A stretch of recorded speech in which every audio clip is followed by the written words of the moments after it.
بسم اللہ الرحمن الرحیم۔ شروع اللہ کے نام سے جو نہایت مہربان رحم والا۔ السلام علیکم ناظرین، تمامی حضرات خیر و عافیت سے ہوں گے۔ میں دعا کرتا ہوں کہ اللہ رب العزت آپ تمامی حضرات کو اپنی پناہ میں رکھے۔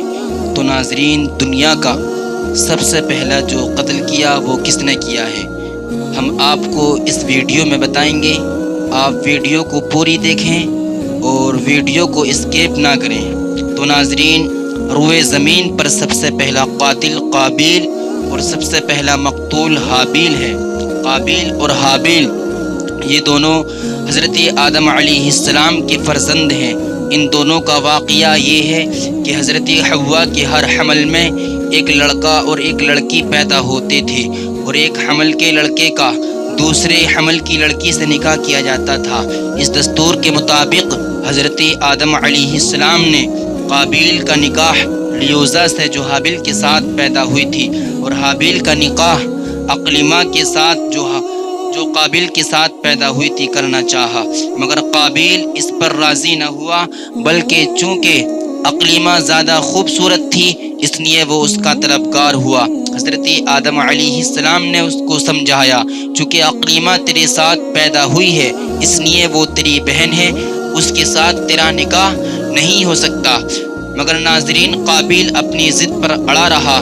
بلا آخر حضرت آدم علیہ السلام نے یہ حکم دیا کہ تم دونوں اپنی اپنی قربانیاں خداوند قدوس کے دربار میں پیش کرو، جس کی قربانی مقبول ہو گئی وہی اقلیمہ کا حقدار ہوگا۔ تو ناظرین، اس زمانے میں قربانی کی مقبولیت کی یہ نشانی تھی کہ آسمان سے ایک آگ اتر کر اس کو کھا لیا کرتی تھی۔ چنانچہ قابیل نے گیہوں کے کچھ بال اور حابیل نے ایک بکری قربانی کے لیے پیش کی۔ آسمانی آگ نے حابیل کی قربانی کو کھا لیا اور قابیل کے گیہوں کو چھوڑ دیا۔ اس بات پر قابیل کے دل میں بغض و حسد پیدا ہو گیا اور اس نے حابیل کو قتل کرنے کی ٹھان لی، اور حابیل سے یہ کہہ دیا کہ میں تجھ کو ضرور قتل کر دوں گا۔ حابیل نے کہا کہ قربانی قبول کرنا اللہ تعالیٰ کا کام ہے، اور وہ متقی بندوں کی قربانی قبول کرتا ہے۔ اگر تو متقی ہوتا تو ضرور تیری قربانی قبول ہوتی۔ ساتھ ہی حابیل نے یہ بھی کہہ دیا، اگر تو میرے قتل کے لیے ہاتھ بڑھائے گا تو میں تجھ پر اپنا ہاتھ نہیں اٹھاؤں گا، کیونکہ میں اللہ سے ڈرتا ہوں۔ میں یہ چاہتا ہوں کہ میرا اور تیرا گناہ دونوں تیرے پلے ہی پڑیں اور تو دوزخی ہو جائے، کیونکہ بے انصافوں کی یہی سزا ہے۔ پھر آخر قابیل نے اپنے بھائی حابیل کو قتل کر دیا۔ وقت قتل حابیل کی عمر 20 برس کی تھی۔ قتل کا یہ حادثہ مکہ مکرمہ میں جبل سور کے پاس یہ جبل حرا کی گھاٹی میں ہوا۔ بعض کا قول ہے کہ بصرہ میں جس جگہ مسجد اعظم بنی ہوئی ہے۔ تو مسلمانوں، روایت ہے کہ جب حابیل قتل ہو گئے تو 7 دنوں تک زمین میں زلزلہ رہا، حوش و طیور درندوں میں اضطراب اور بے چینی پھیل گئی۔ قابیل جو بہت ہی گورا اور خوبصورت تھا، بھائی کا خون بہاتے ہی اس کا چہرہ بالکل کالا اور بدصورت ہو گیا۔ حضرت آدم علیہ السلام کو بے حد رنج و قلع ہوا، یہاں تک کہ حابیل کے رنج و غم میں 100 برس تک کبھی آپ کو ہنسی نہیں آئے، جس کا حضرت آدم علیہ السلام سریانی زبان میں آپ نے ترجمہ کیا ہے، تغیرت البلاد ومن علیہا، تغیر کل ذی لون وطعم ووجہ الارض مغبر قبیح وقلب شاسد الوجہ الصبیح۔ تمام شہروں اور ان کے باشندوں میں تغیر پیدا ہو گیا، زمین کا چہرہ غبار آلود اور قبیح ہو گیا، ہر رنگ اور مزہ والی چیز بدل گئی، گورے چہرے کی رونق کم ہو گئی۔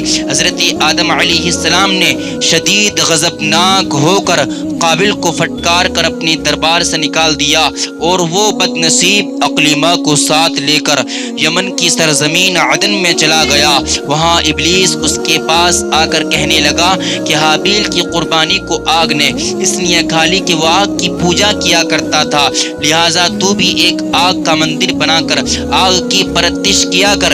چنانچہ ناظرین، قابیل پہلا وہ شخص ہے جس نے آگ کی عبادت کی، اور یہ روئے زمین پر پہلا شخص ہے جس نے اللہ تعالیٰ کی نافرمانی کی، سب سے پہلے زمین پر خون ناحق کیا، یہ پہلا وہ مجرم ہے جو جہنم میں سب سے پہلے ڈالا جائے گا۔ حدیث شریف میں ہے کہ روئے زمین پر قیامت تک جو بھی خون ناحق ہوگا قابل اس میں حصہ دار ہوگا، کیونکہ اسی نے سب سے پہلے قتل کا دستور نکالا۔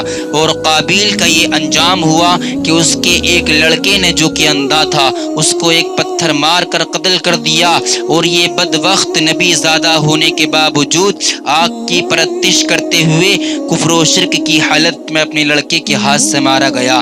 حابیل کے قتل ہو جانے کے 5 برس بعد حضرت شیث علیہ السلام پیدا ہوئے، جبکہ حضرت آدم علیہ السلام کی عمر شریف 130 برس کی ہو چکی تھی۔ آپ نے اپنے اس ہونہار فرزند کا نام شیث رکھا۔ یہ سریانی زبان کا لفظ ہے، عربی میں اس کے معنی ہے ہیبت اللہ، یعنی اللہ کا عطیہ ہے۔ حضرت آدم علیہ السلام نے 50 صحیفے جو آپ پر نازل ہوئے تھے ان سب کو حضرت شیث علیہ السلام کی تعلیم دی، اور ان کو اپنا وسیع اور خلیفہ اور سجادہ نشین بنایا، اور ان کی نسل میں خیر و برکت ہونے کی دعائیں مانگی۔ تو ناظرین، ہمارے حضور خاتم النبیین صلی اللہ تعالی علیہ وسلم انہی حضرت شیث علیہ السلام کی اولاد میں سے ہیں۔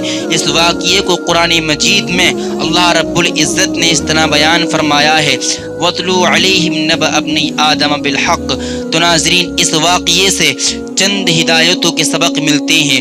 دنیا میں سب سے پہلا جو قتل اور خون ناحق ہوا وہ ایک عورت کے معاملے میں ہوا، لہٰذا کسی عورت کے فتنہ عشق میں مبتلا ہونے سے خدا کی پناہ مانگنی چاہیے۔ قابیل نے جذبہ حسد میں گرفتار ہو کر اپنے بھائی کو قتل کر دیا۔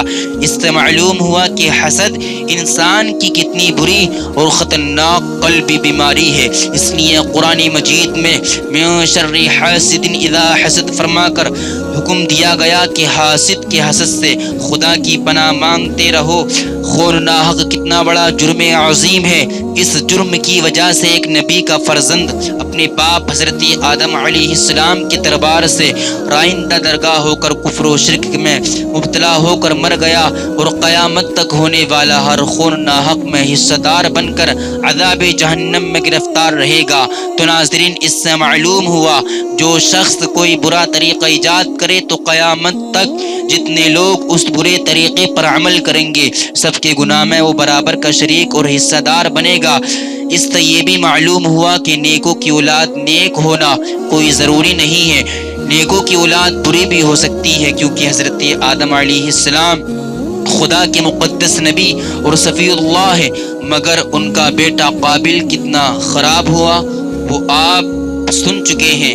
ہمیشہ ہر شخص کو چاہیے کہ فرزند صالح اور نیک اولاد کی دعا خدا سے مانگتا رہے۔ السلام علیکم۔